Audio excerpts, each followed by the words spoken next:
So I just finished my therapy session with my therapist, and it always takes me a few hours to come down off of that because I don't know, it's hard to open yourself up and let yourself be vulnerable to other people.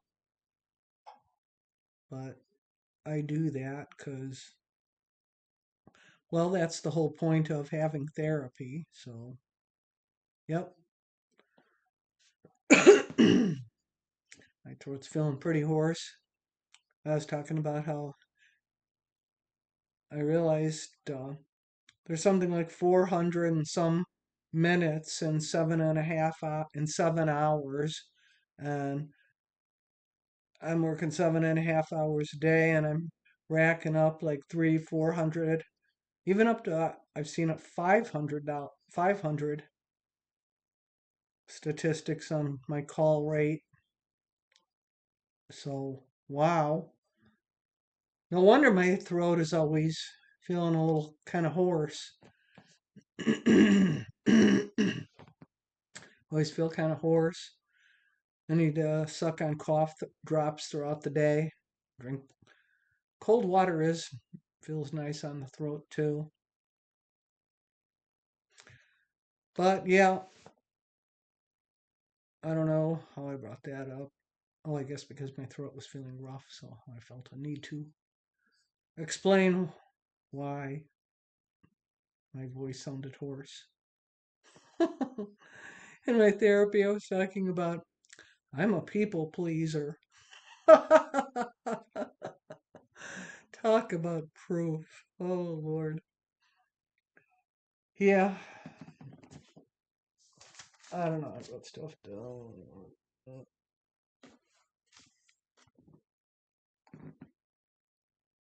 I've spent my whole life trying to prove that I'm not innately bad, like how my parents made me feel about myself. Why was everything my fault? Why did I have to carry the blame for everything? Why was I just given up on?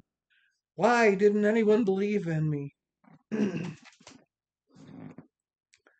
And yeah, those are the things I wonder about. Real talk. I didn't write it as poetic waxing. It was, no, it's just feeling bad one day and wrote that all down. And I read that to her. And I don't know. Feels like with psychologists, with therapists, well, I've been seeing her, it's about a year, a little over a year now.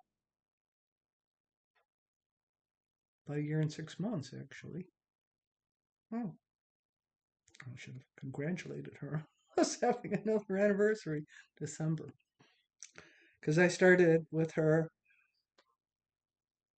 last, not last June, but a year ago, June. So, a year and 6 months now.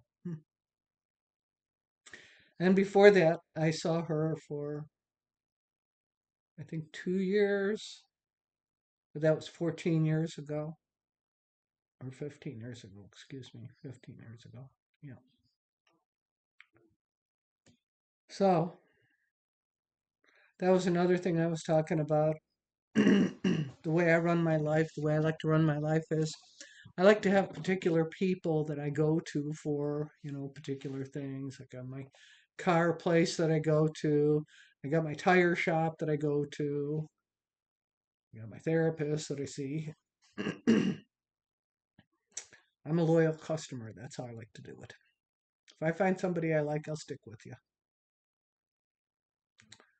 So, I don't know. And then, as it turns out, apparently I spend most of my therapy sessions just rambling from different topic to different topic. But usually it involves my low self esteem and how it manifests itself in me. And my seemingly now desperate effort to overcome because, geez, I'm 66. How much longer do I got? I really want to achieve my dreams, And the time I got, I'm what you call hell bent determined to achieve my goals. Right now, I would like to develop a community of YouTube subscribers who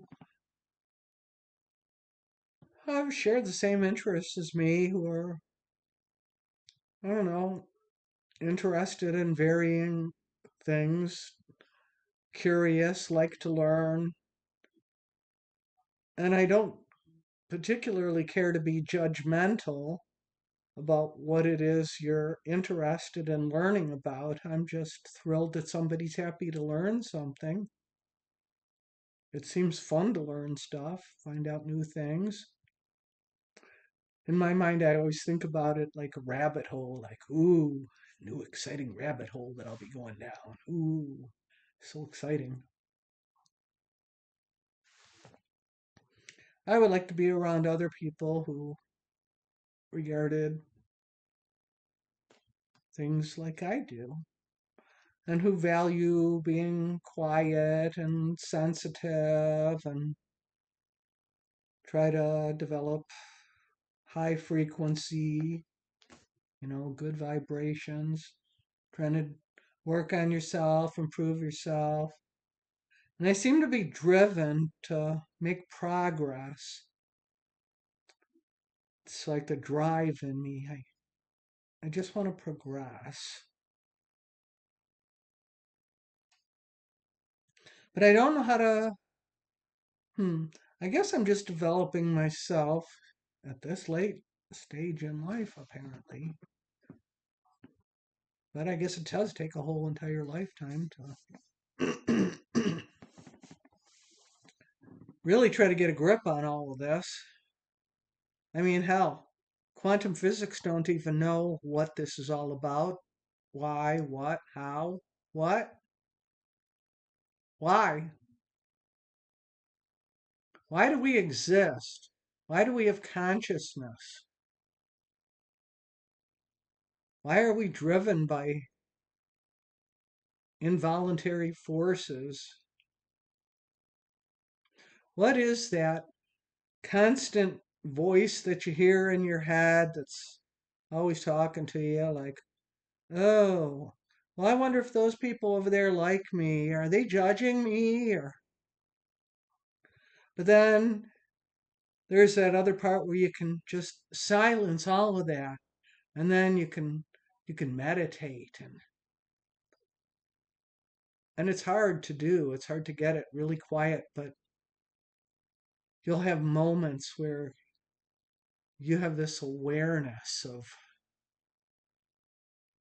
something greater than you, that just the fact that there's something aware, you can feel this awareness, and it doesn't speak, it's just aware. That's the thing that's keeping your heart pumping, your lungs breathing. It's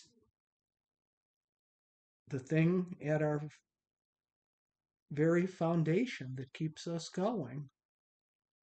That's why we're alive. We don't know what that is. And yet, it's very real. Each one of us is a tangible expression of the divinity. So, wow, that's something to think about. I'll tell you another thing I came to realize, and I mentioned it to my therapist, and she thought it was pretty exciting to think about as well. I saw this this punk band from Soweto, South Africa, playing. I forget their name, something 100 Children or something like that. I'll try to write it in later on. But wow, I really liked them, and they were wearing T-shirts from my era. So it's like culturally we share punk rock. I mean, here's some young guys from Soweto, South Africa, and yet I could go into their community and I could establish myself as a fellow punk rocker and we would have common ground. We could be friends. Just like that. Just on that basis. What an awesome thought that is. And she thought that was a pretty cool thing too. And I don't know, I think those were pretty much the things I focused on because I didn't get to see her for 2 weeks because she took off for the holiday. So I was kind of craving her. And yet, the weird thing is that with my anxiety issue, I still have to use my sweat rag because I still get scared, even though I crave seeing my therapist and I'm so happy to see her. It's like, well, I still feel kind of scared and my hands get all sweaty. So,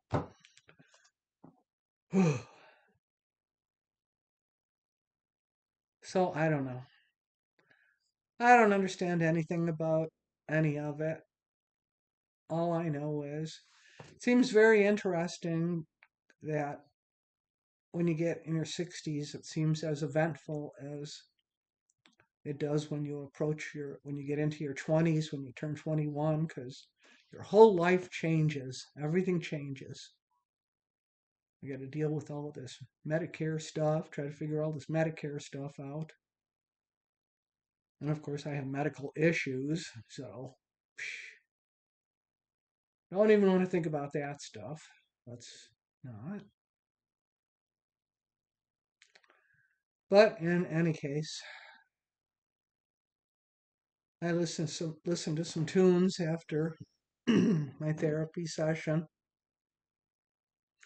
I love listening to tunes. It just helps take the edge off of everything, and it soothes the savage beast in me. I just feel so much better when I listen to music. And yeah, what a cool thing that I could be buds with Soweto South African punks, some young fellas. And it was interesting too, because the drummer was wearing plaid pants, and I wonder if he probably was aware of the history of plaid with punk rock. Punks love plaid, so that's cool.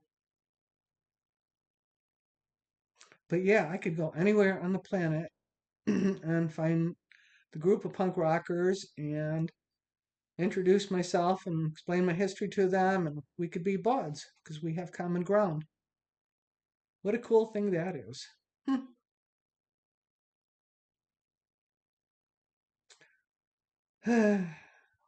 Yeah, something else came in my head. Damn it, that was another thing we discussed. That it's like, yeah, I seem to forget things a lot when you get older.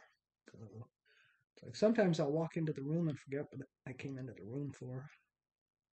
Because she was wondering why I was laughing, but she had forgot some topic we were talking about. We couldn't remember it. And, oh, it'll come back. And actually, it did come back to me. I texted it to her.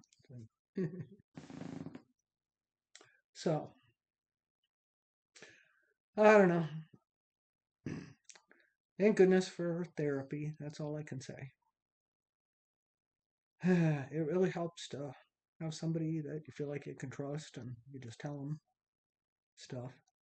Oh, and that's another thing. She can share Roman Catholicism with me. She was raised Roman Catholic. It doesn't seem to affect her like it affected me, but then again, she didn't get sent to Catholic boarding school for 6 years either. So, but yeah, it's in me. It can make me straight up cry. I'll tell you, I can go into a church and go to a mass, and man, does it get me.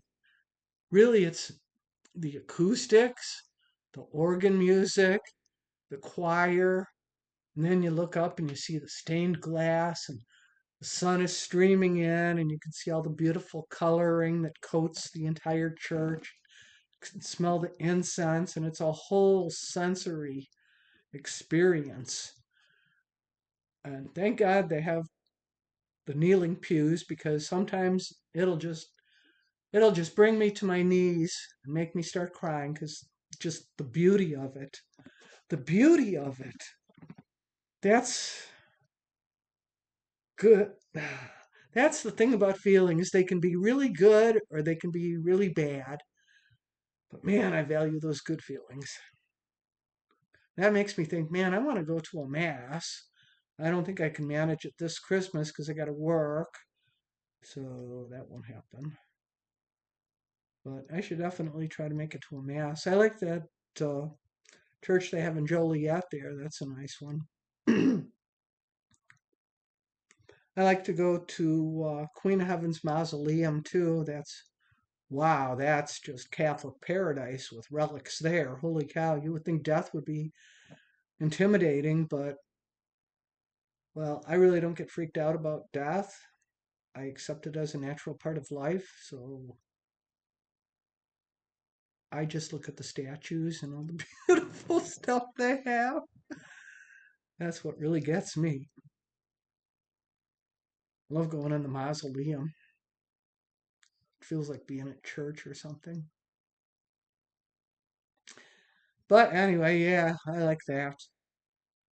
But conceptually, as far as me being a regular, you know, weekly church going Catholic, I really, well, I question the patriarchy and I don't like the authoritarianism. I'm more of a free thinking type of person, so.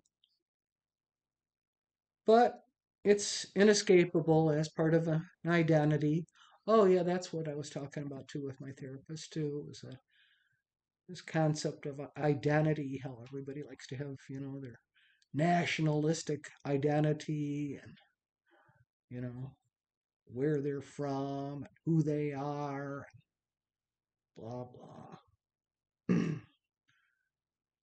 Yeah, well, I was a mixed breed, so that wasn't really a prominent source of identity for me. So I don't really care. I'm mixed ethnicity, so who cares? And I didn't actually get to know my extended family or hear about family stories.